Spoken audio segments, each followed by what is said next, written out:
मैंने अपने आइल्स एग्जाम में 8 बैंड्स अचीव करे, वो भी सिर्फ 1 महीना पढ़ाई करने के बाद। कैसे, जानेंगे इस वीडियो में।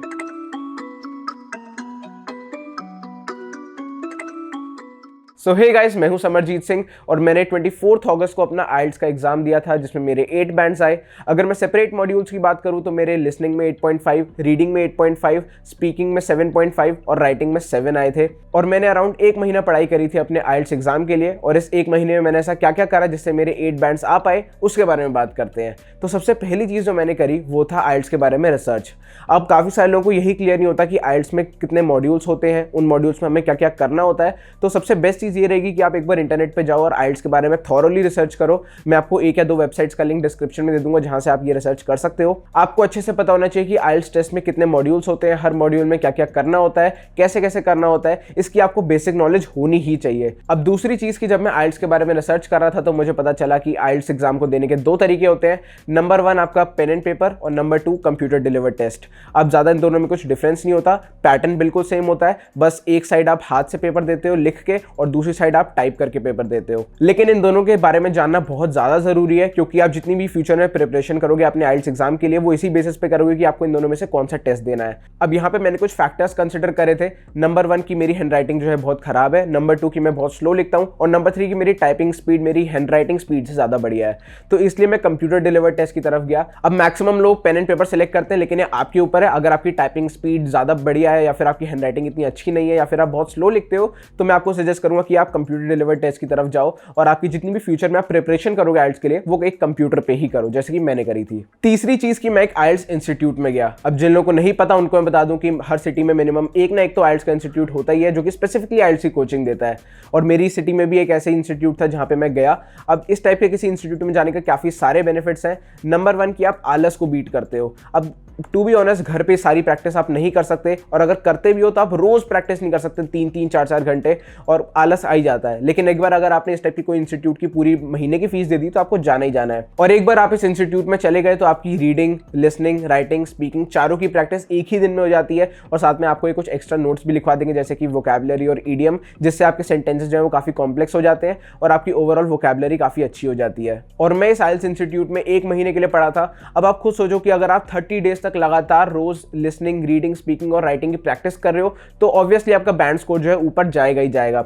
साथ में कुछ ऐसी चीजें होती हैं जैसे कि आपके स्पीकिंग और राइटिंग जो कि आप खुद घर पे बैठ के इवैल्यूएट नहीं कर सकते। अब मैं आपको एक चीज बताता हूं जो कि मेरे साथ हुई थी मेरे आइल्स इंस्टीट्यूट में, कि जब मैं अपना राइटिंग का टास्क कर रहा था कंप्यूटर पे तो मैंने एक वर्ड यूज करा था जो कि था इंटरेस्टिंग, और मैंने इंटरेस्टिंग की स्पेलिंग जो है वो गलत लिख दी थी, और मुझे लगता था कि जो मैंने स्पेलिंग मैंने लिखी है वही सही होती है। लेकिन फिर टीचर मेरे पास आई, उन्होंने मुझे सही स्पेलिंग बताई और फिर मैंने उस सही स्पेलिंग को लर्न करा। और फॉर्चुनेटली जब मैं अपना मेन आइल्स का एग्जाम लिख रहा था लुधियाना में, तो वहाँ पे मैंने इंटरेस्टिंग ये जो वर्ड है वो अपने राइटिंग टास्क में यूज़ करा था। अब उस टाइम पे अगर मैं गलत स्पेलिंग यूज़ करता जो कि मुझे पहले से आती थी तो शायद मेरा बैंड स्कोर और डिक्रीज हो जाता। लेकिन क्योंकि मुझे इंस्टीट्यूट में उन्होंने ऑलरेडी सही स्पेलिंग बता दी थी और जो मैं गलतियाँ करता था उन्होंने उसके बारे में मुझे बता दिया था, तो वो गलतियाँ मैंने रिपीट नहीं करी अपने मेन आइल्स के एग्जाम में। तो इस टाइप से आपको काफ़ी ज़्यादा बेनिफिट हो जाता है। और जैसे कि मैंने पहले भी कहा है कि स्पीकिंग और राइटिंग बहुत ज़्यादा ओपन एंडेड होते हैं, तो इसको आप खुद इवैल्यूएट नहीं कर सकते। तो अगर आपको कोई टीचर की गाइडेंस मिलती है तो वो सबसे बेस्ट है। चौथी चीज़ की मैं नेट पे गया और मैंने ऑनलाइन मॉक टेस्ट दिए। अब मैं आपको 1-2 वेबसाइट का लिंक आपको डिस्क्रिप्शन में दे दूंगा जो कि मैंने यूज़ करी थी। बेसिकली इन वेबसाइट्स पे होता क्या है कि आपको लिसनिंग और रीडिंग के यहाँ पे मॉक टेस्ट मिल जाते हैं। आप बस वेबसाइट पे जाओ, अपना टेस्ट सिलेक्ट करो और फ्री में आप एक लिसनिंग का टेस्ट दे सकते हो, जैसे कि रियल आइल्स में टेस्ट होता है वैसे ही आप ऑनलाइन दे सकते हो। और एक बार आपने सारे आंसर्स लिख दिए और उसके बाद आपने सबमिट टेस्ट कर दिया तो आपको एक वो एक्चुअल लिसनिंग का बैंड स्कोर ही मिलता है, जिससे आप अपनी प्रोग्रेस को जज कर सकते हो। तो ये काफ़ी बेनिफिशियल चीज़ लगी मुझे, क्योंकि आप जितने ज़्यादा मॉक टेस्ट दोगे आप उतने ज़्यादा कॉन्फिडेंट हो जाओगे अपने आप में, जितना आपका बैंड स्कोर आएगा आपको उतने अपने बारे में सेल्फ अवेयर हो जाओगे। लेकिन अनफॉर्चुनेटली स्पीकिंग और राइटिंग के लिए आप इस टाइप का कोई मॉक टेस्ट नहीं दे सकते, क्योंकि इसका कोई स्पेसिफिक आंसर नहीं होता है, ये आपकी इमेजिनेशन और थिंकिंग पे डिपेंड करते हैं। इसलिए मैंने जो 5th चीज़ करी थी वो था कि मैं नेट पे गया और मैंने सैम्पल आंसर्स ढूंढे। अब सैम्पल आंसर्स आपको काफ़ी ज़्यादा हेल्प कर सकते हैं एक अच्छी प्रिपरेशन करने में। फॉर एग्जाम्पल मैं यूट्यूब पे गया और मैंने वहाँ पे डाला आइल्स स्पीकिंग बैंड 9 सैम्पल आंसर। उससे क्या हुआ, जितने भी लोगों ने आइल्स में अपनी स्पीकिंग दी थी और उनके 9 बैंड आए हैं, मुझे उनकी ऑडियो रिकॉर्डिंग यूट्यूब पे मिल गई थी। और इन ऑडियो रिकॉर्डिंग्स को सुन के आपको एक आइडिया लग जाता है कि आपको किस टाइप से अपना आइल्स का टेस्ट देना है और आपकी बहुत सही प्रिपरेशन हो जाती है। इवन मुझे याद है कि जब मेरा आइल्स का मेन एग्जाम था स्पीकिंग का, उससे 1-2 घंटे पहले मैं यही रिकॉर्डिंग्स अपने यूट्यूब ऐप में सुन रहा था, क्योंकि इससे आपको पता लग जाता है कि आपको किस किस टाइप से एग्जामिनर से बात करनी है, अब अंदर जाओगे तो कैसे बात करनी है, तो आपको उसका एक बहुत ही अच्छा आइडिया लग जाता है। और सेम मैंने करा राइटिंग सेक्शन के साथ। मैं गूगल पे गया, वहाँ पे मैंने डाला राइटिंग बैंड 9 आइल्स सैम्पल आंसर्स, और वहाँ पे आपको जितने भी सैम्पल आंसर्स हैं वो मिल जाते हैं, चाहे वो राइटिंग टास्क 1 हो या राइटिंग टास्क 2 हो, दोनों आपको मिल जाते हैं, क्वेश्चन और उसके नीचे आपका बैंड 9 वाला सैम्पल आंसर। तो आप अगर क्वेश्चन रीड करोगे फिर आंसर रीड करोगे तो इससे आपको 2 बेनिफिट्स मिलेंगे। नंबर 1, आपको पता चल जाएगा कि आपका जो राइटिंग का टास्क है वो आपको किस टाइप से लिखना है, किस टाइप से आपको पैराग्राफ अरेंज करने हैं और कैसी आपकी फॉर्मेट होना चाहिए पूरा।